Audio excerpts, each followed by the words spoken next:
Salim A1 dan 1 dari 2096. Hampir di jurusan pendidikan sejarah Fakultas Keguruan dan Ilmu Pendidikan ditugaskan untuk memantui mata kuliah pendidikan inklusif yang diampu oleh dosen Kirahmani Rabu Bakar, SPD, MPD. Adapun materi yang akan kami jelaskan yaitu tentang konsep pendidikan inklusif yang berfokus pada pentingnya keterlibatan anak ke sekolah reguler melalui prinsip non-diskriminasi dan partisipatif.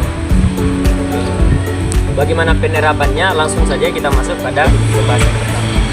Berbicara tentang hak dasar dalam pendidikan inklusif, pendidikan adalah hak setiap manusia tanpa memandang keterbatasan.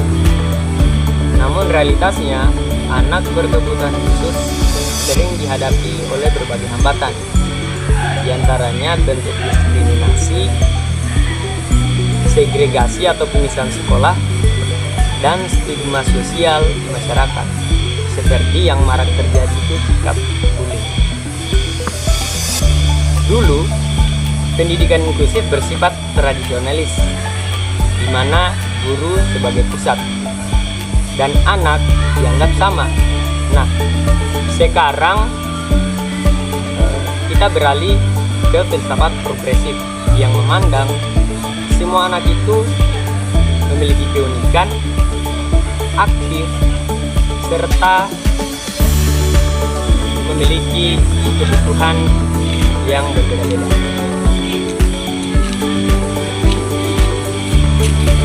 Pendidikan inklusif hadir untuk meruntuhkan paradigma lama dengan tujuan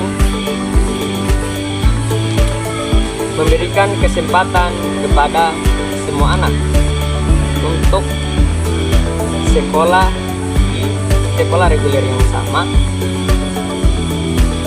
dan menumbuhkan rasa keberagaman atau nilai keberagaman tanpa menilai kekurangan yang ada. Lanjut pada bagian kedua yaitu prinsip non-diskriminasi. Prinsip non-diskriminasi yaitu menjamin hak bagi setiap anak untuk belajar tanpa mendapatkan perlakuan yang berbeda akibat kondisi fisik, intelektual maupun sosialnya. Masih kuatnya praktek segregasi dan adanya stigma atau ejekan di lingkungan sekolah yang mengakibatkan rusaknya mental anak berkebutuhan khusus. Solusi yang dapat dilakukan yaitu yang pertama, menanamkan nilai moral kebinekaan kepada guru, sekolah maupun masyarakat. Dan yang kedua yaitu melakukan kampanye kesadaran publik. Dan yang ketiga yaitu memberikan layanan pendidikan tanpa menilai kekurangan serta membangun budaya saling menolong.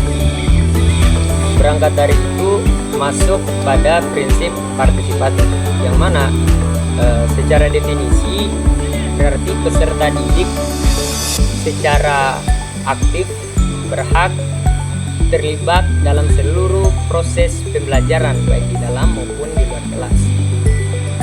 Namun realitasnya di lapangan hari ini seringkali ditemukan bahwa di kelas reguler itu anak berkebutuhan khusus hanya hadir secara fisik, sementara dalam pemberian tugas baik diskusi maupun kerja kelompok masih didominasi oleh anak-anak lainnya, yang mana dalam hal ini anak-anak normal.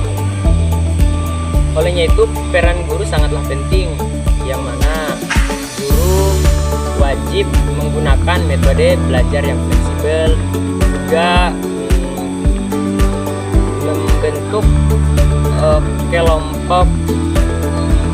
membentuk kerja kelompok yang inklusif. Selain itu, guru juga perlu memperkenalkan bahasa isyarat kepada seluruh peserta didik lainnya agar anak-anak berkebutuhan khusus seperti tunarungu memperoleh akses interaksi yang leluasa dan merasa mereka dihargai dan diterima dalam lingkungan pembelajaran maupun di masyarakat.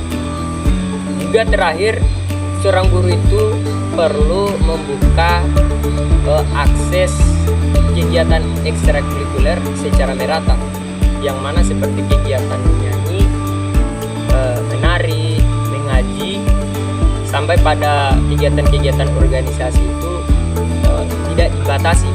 Jadi semua peserta didik berhak untuk mengikuti kegiatan-kegiatan tersebut. Sehingga dari kedua prinsip ini, baik non diskriminasi maupun partisipasif, berkuat dalam deklarasi Salamanca pada tahun 1994 yang mana menekankan tentang hak pelajar yang sama dalam keberagaman. Kemudian Undang-Undang Nomor 20 Tahun 2003 tentang Sistem Pendidikan Nasional juga menjamin hak pendidikan itu untuk semua warga.